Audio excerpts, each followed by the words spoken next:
We all agreed, "You're not welcome at the wedding." That was the sentence.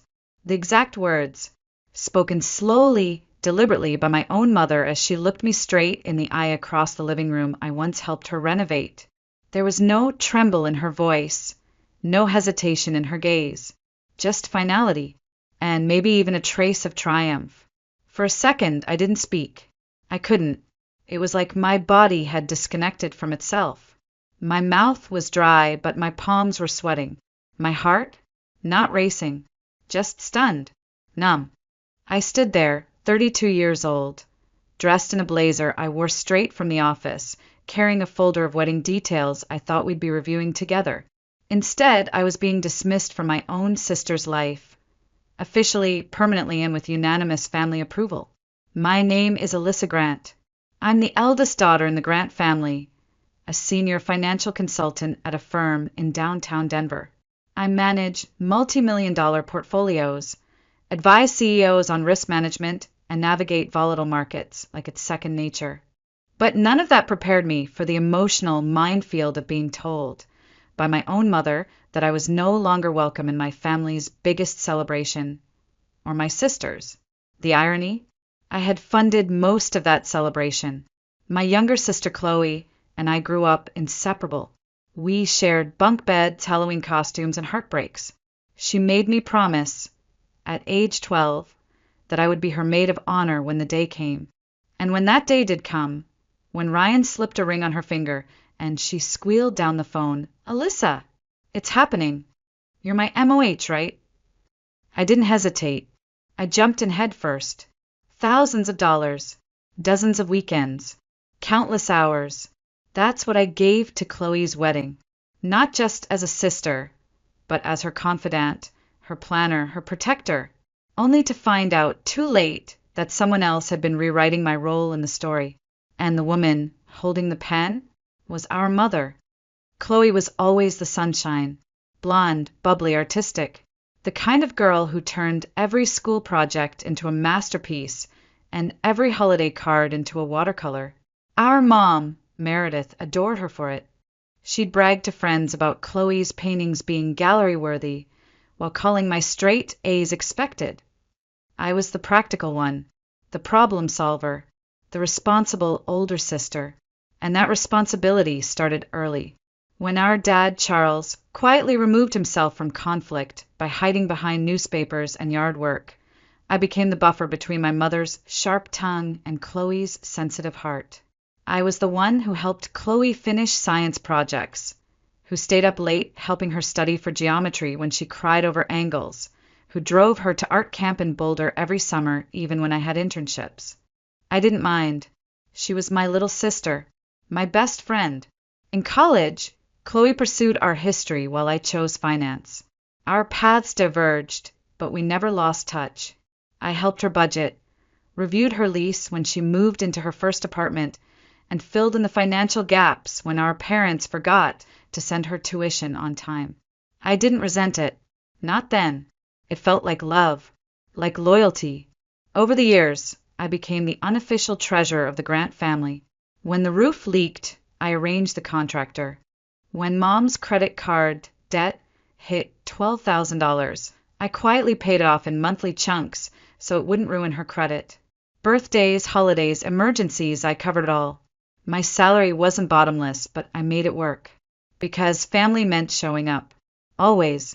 So when Chloe called me with that ecstatic, breathless voice, saying Ryan had proposed, and I was going to be her maid of honor, I felt like it had all been worth it. Everything I'd ever given. Every moment. Every dollar. I pictured us laughing over centerpieces, sipping wine while choosing bridesmaid dresses, dancing at the reception together. I was going to be her person, like always, and for a while it really felt like I was. It started small, like all shifts in power do. One weekend in March, I stopped by Mom's house for our usual wedding check-in. I had a binder of notes, vendors, sample menus, even a spreadsheet comparing venues based on guest capacity, lighting, and cost. Chloe had loved it. She even joked I should go into wedding planning. But when I walked in that day, Mom was already mid-conversation on speakerphone with the venue. The Aspen Ridge Estate, she said with a kind of rehearsed cheeriness. Yes, we'll send the deposit today. My daughter's getting married there this July. I stood there, blinking. Wait, Aspen Ridge? I thought Chloe and I were still comparing venues. Mom didn't even look at me. They had a cancellation. It's destiny. Then, turning to Chloe, she added with a smile, Sweetheart, it's the most picturesque backdrop for wedding photos. You'll look like a fairy tale. Chloe hesitated, glancing at me. It is beautiful, Liz. I bit my tongue. Maybe it was a harmless shortcut. Maybe Mom was just excited. I could adjust. But it didn't stop there. Vendors I had spent hours vetting were dismissed in favor of Meredith's friends. The lavender and ivory color palette Chloe and I had chosen turned into blush and gold overnight. The playlist we built together? Gone. Replaced by a string quartet Mom claimed was more elegant. And every time I raised a concern, Chloe would shrug with that apologetic smile. Mom's paying for a lot. It's just easier this way. I still paid for things, big things. The photographer Chloe adored, but Mom deemed too expensive. I covered the deposit. Custom welcome baskets for guests. I ordered them. I even started planning their honeymoon in secret, booking a private villa in Bali, because I wanted Chloe to feel the kind of magic she deserved. But somewhere between the decisions I made and the ones being made for me, I started to feel something I hadn't felt in years, like a guest in my own sister's life, and worse, like I was being quietly replaced. I found out about the dress appointment from my co-worker. It was a Wednesday morning. I was in the break room reheating soup when Natalie, who happened to be friends with the boutique owner, smiled and said, Hey, I heard Chloe found her wedding dress. Sandra said it was love at first sight. The plastic spoon in my hand stopped midair. What appointment? Natalie's smile faded. Oh, I just assumed you were there. Your mom, Chloe, and your cousin, Sienna? They were at Elegant Moments for hours yesterday. Champagne, tears, the whole thing. Sandra said it was beautiful. I muttered something about a last-minute client call, then walked straight into the restroom and locked the door. For 10 minutes, I just stood there, staring at the white tile wall, trying to wrap my head around what I'd just heard. Chloe and I had talked about dress shopping since we were teenagers, pretending pillowcases were veils, rating bridal gowns in magazines. I was supposed to be there. It was always going to be us. That night I called her. Hey, how was the dress appointment? A pause. Too long. Oh, it just kinda happened. Mom had a fitting scheduled for Sienna and asked Chloe to tag along. We didn't think it'd be the real thing, but then she found one she loved. And no one thought to call me? I asked quietly. I didn't want to make it a big deal, Chloe said, her voice paper-thin. There will be plenty of other wedding stuff you can be part of. But there wasn't. The bridal shower? Planned without me. The bachelorette party? Organized entirely by Sienna, who picked a spa resort Chloe had zero interest in. The emails dried up. The group chats skipped me. Even our Sunday brunches faded into silence. Crazy week, she'd say, texting an hour before. Rain check. Still, I stayed involved. I confirmed the honeymoon villa, paid for upgrades, ordered matching robes for the bridesmaids, even though I hadn't been told what size to order for myself. Because deep down, I was still hoping we'd laugh about this one day, that it was all just a misunderstanding, a stressful blur she didn't know how to manage. But I was wrong, and I didn't know how wrong until that Thursday night. I showed up at my parents' house that Thursday evening with a folder full of budgets and vendor notes. I thought Chloe and I were going to have a heart-to-heart, talk through the weirdness, fix it, maybe laugh, maybe cry, but leave with clarity.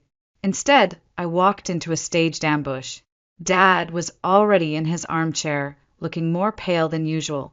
Chloe sat on the edge of the couch, fingers twisting in her lap. Mom stood behind her, hand perched on the backrest like she was presenting a defendant in court.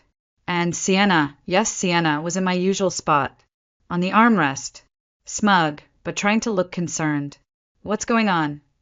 I asked, still standing, still holding my folder. Chloe? I thought this was between us.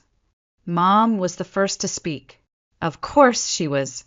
There's something you need to understand about the wedding, Alyssa, she began, her voice syrupy and condescending. We've been discussing things as a family, and we all agreed that your involvement has become problematic. I blinked. Problematic? What does that even mean? Mom smiled like she was reading from a script. Your controlling behavior, your tendency to make everything about yourself, the way you throw money around to gain influence. It's become toxic. I turned to Chloe. Is that really how you feel? She looked up at me, finally, and her expression was a tragic blend of guilt and detachment. It's just been really stressful, Alyssa. Every time you get involved, there's tension. Mom thinks, she started, but I cut in softly. What do you think, Chloe?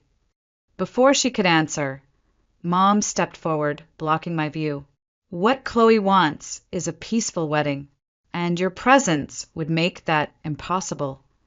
I stood there, frozen. Then Mom said it, the line she'd clearly been waiting to deliver. We all agreed. You're not welcome at the wedding. Not as maid of honor, not as a bridesmaid, not even as a guest.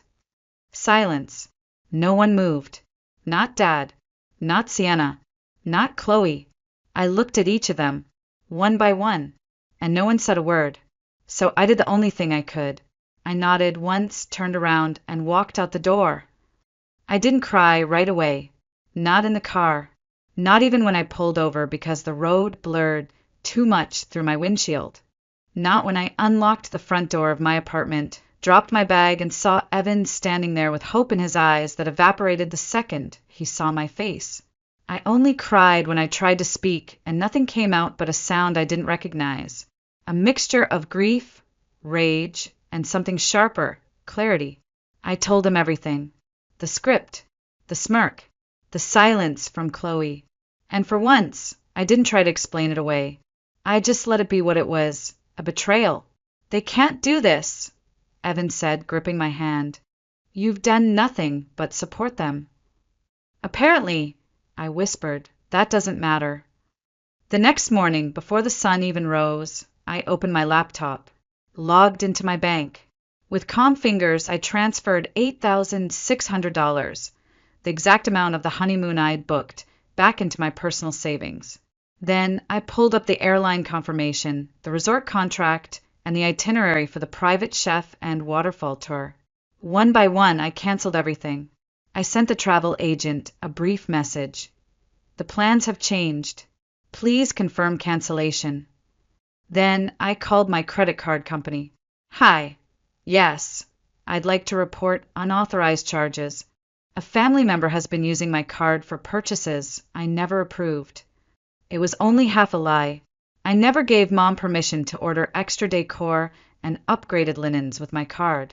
By 7 a.m., I had untangled myself financially from the wedding I was no longer welcome at. And then I turned off my phone. The silence that followed wasn't empty, it was liberating. For the first time in months, I didn't feel like I was chasing a moving target. I wasn't trying to fix anything. I wasn't hoping to be seen or heard or invited back in. I was simply reclaiming what was mine. The text came at 3:42 a.m. I'm so sorry, Alyssa. Mom's been lying to me. Ryan, and I just found out what she did with the honeymoon. Please call me. I need my sister back. I stared at it for a long time, not moving, not breathing. It didn't feel real. After everything, this was the first sign of Chloe cracking through the fog? The first moment she reached for me without Mom in the room? My hands shook as I put the phone down. I didn't respond right away. I couldn't. I needed answers before I opened my heart again. They came faster than I expected. That afternoon, my phone rang again. Ryan. I let it go to voicemail. He called again. Then again.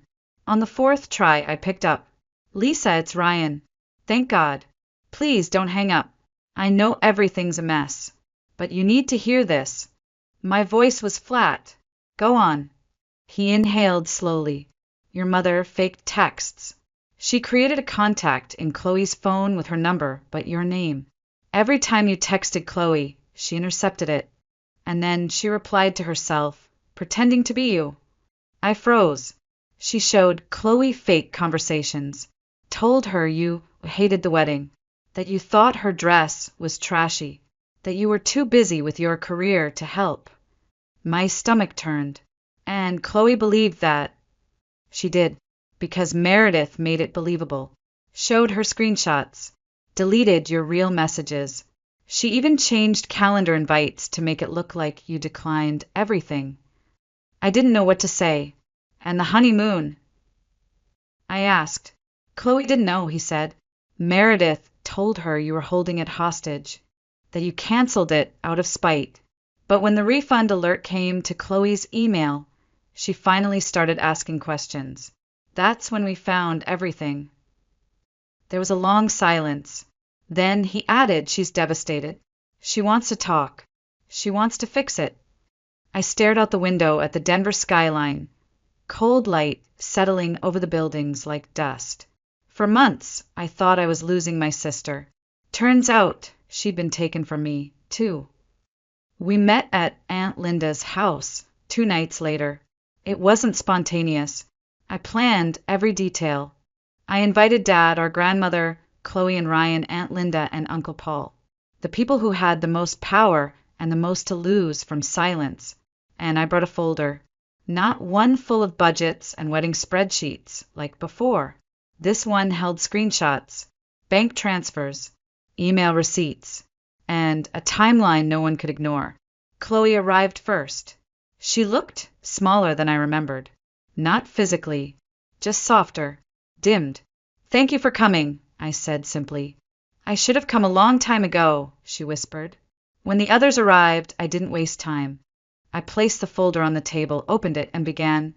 I'm not here for drama. I'm here for truth. I showed them everything. The real messages I'd sent. The bank records for the honeymoon. The cancellations. The charges Mom made using my card without consent. Chloe showed them the fake texts Meredith had used to poison everything between us. Aunt Linda, watching with folded arms, murmured, She did the same thing to me before she married your father. Dad said nothing for a long time. His hands shook in his lap. His eyes wouldn't meet mine. But when I was done, when the last page had been turned, he cleared his throat. I knew some of it, he admitted, voice low.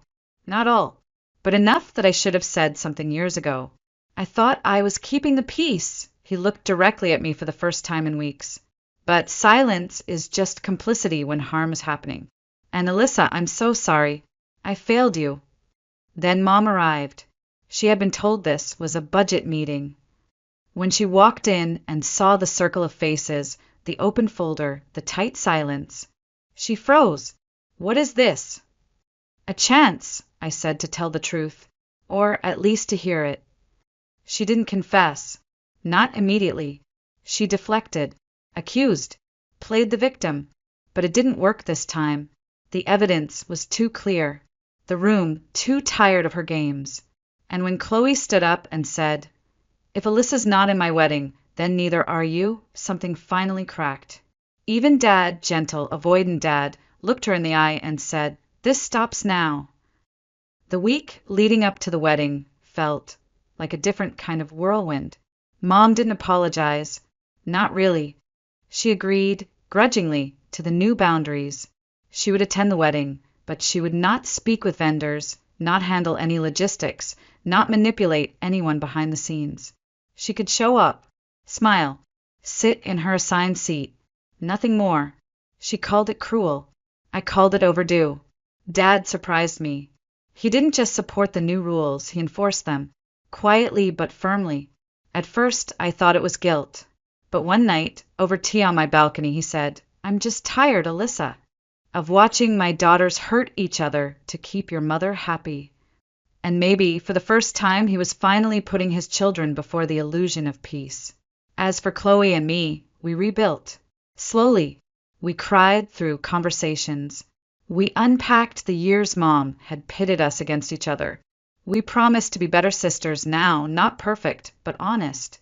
I reinstated my role as maid of honor, but with a different mindset. No more overextending. No more proving. Just presence.